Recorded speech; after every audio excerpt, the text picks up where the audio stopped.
Hi everyone, welcome back to my channel, Ratki Rani. I'm so sorry for not posting. I've been sick and I'm still recovering, but I am back feeling much better. I want to start by thanking 11 people that subscribe to my channel. Thank you so much for joining, and I hope you're here with me every Monday to cover Pakistani artists. Today I'm covering another Pakistani artist named Syed Sadequain Ahmed Naqvi, a historical artist and a poet best known for his skills as a calligrapher and a painter. He's considered one of the finest painters and calligraphers in Pakistan. He's the only artist in Pakistan to have received all 4 civilian awards, such as Nishan-e-Imtiaz, Sitara-e-Imtiaz, Tamga-e-Imtiaz, and Pride of Performance. For those not familiar with these awards, I will break it down for you. So essentially, there are 4 great awards in order for the Imtiaz, which translates to excellence. The Order of Imtiaz for civilians, and there's also Order of Imtiaz, military grade, Nishan-e-Imtiaz, Order of Excellence, Halal-e-Imtiaz, Crescent of Excellence, Sitara-e-Imtiaz, Star of Excellence, and Tamga-e-Imtiaz, Medal of Excellence. These awards are roughly equivalent to getting a Presidential Medal of Freedom here in the US, or like the Order of the British Empire for the UK. The Pride of Performance, officially known as the Presidential Pride of Performance, recognizes people with notable achievements in the field of art, science, literature, sports, and nursing. It's the highest national literary award of Pakistan.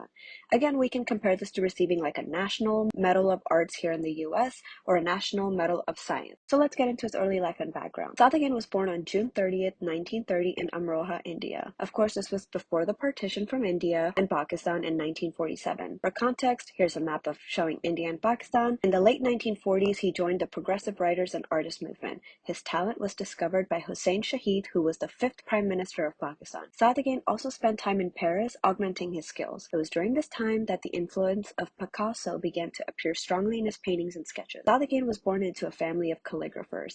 He then made travel arrangements to Delhi in 1944 and began working as a calligrapher copyist at All India Radio.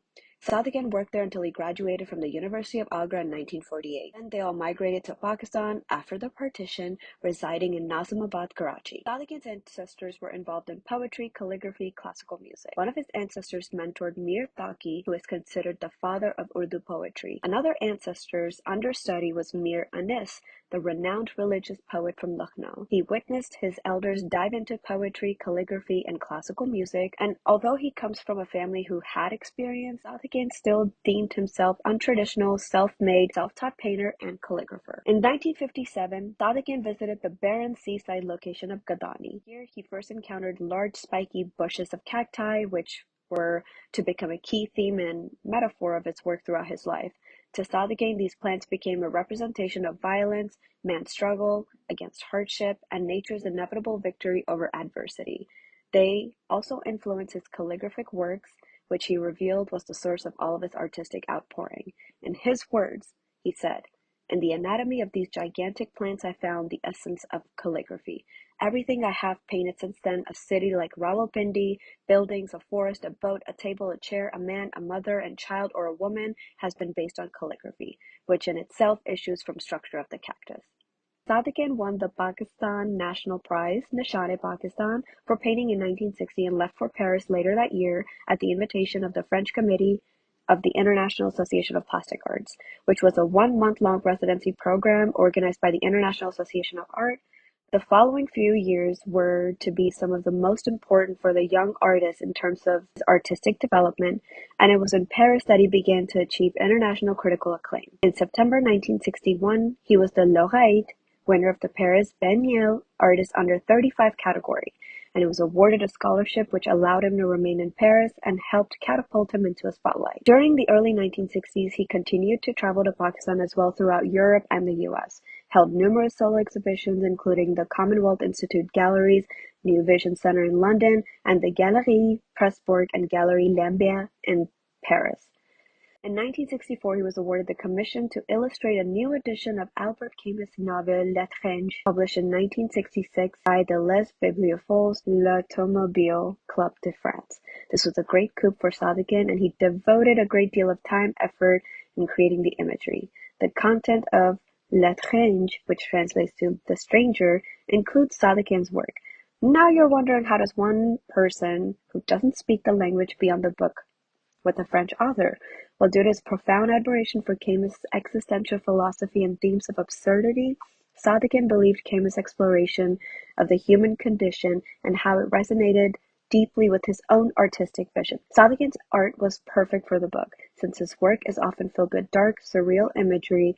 It complements the existential tone of the book. Sadequain returned to Pakistan in 1967 following his father's ill health during his time in France.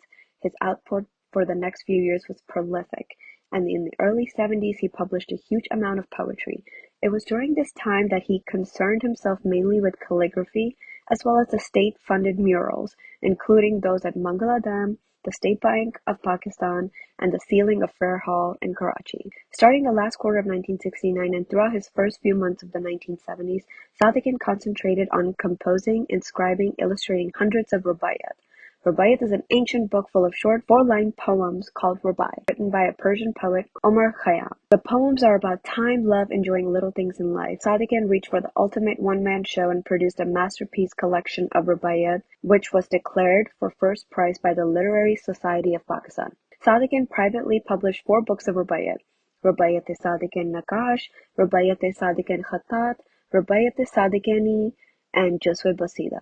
The collection, titled Rubaiyat-e Naqash, was an illustrated version over 200 drawings. The collection of rubaiyat, titled Juzw-e-Basida, dated back to the poetry of his teenage years, was printed privately in the 1980s, but the drawings of his teen years were lost or destroyed. One of the representative works of his genre is called The Last Supper, which was awarded in the Biennale de Paris Award in France, which was a prestigious international art event that has been held since 1959. Founded to showcase contemporary art and provide a platform for emerging artists from around the world, Sadequain was awarded first prize in National Exhibition of Pakistan in the early 60s. He was bestowed with several awards and medals in Pakistan as well as foreign countries, but he rarely attended award ceremonies or accepted the award money.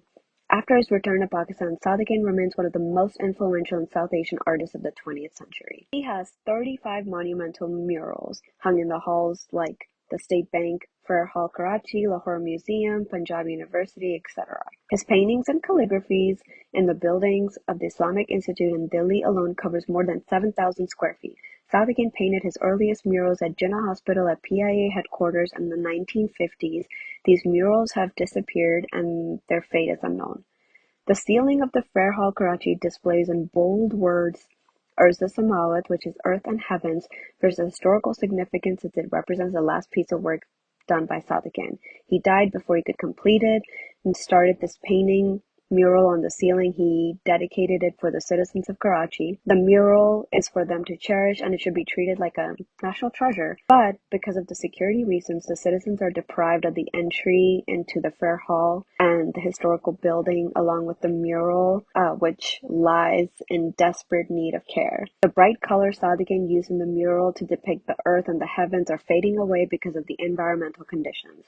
The large mural is painted on dozens of individual panels that are put together like the pieces of a puzzle. Several of these panels are detached and they're hanging down under their own weight, so it's only a matter of time before these panels start falling apart. In an interview, Sadequain once said, "People ask why I don't paint flowers and butterflies and landscapes. I tell them that I seek the truth and I'm after reality. I'm not inspired by someone posing against a backdrop of roses in a vase or pink curtains. What inspires me is a person who's gone hungry for hours and is struggling for survival. The expression that lights his face at the end of the day when he has finally found some scraps, that is what touches me. I'm a painter of expression of reality, a self-proclaimed fakir."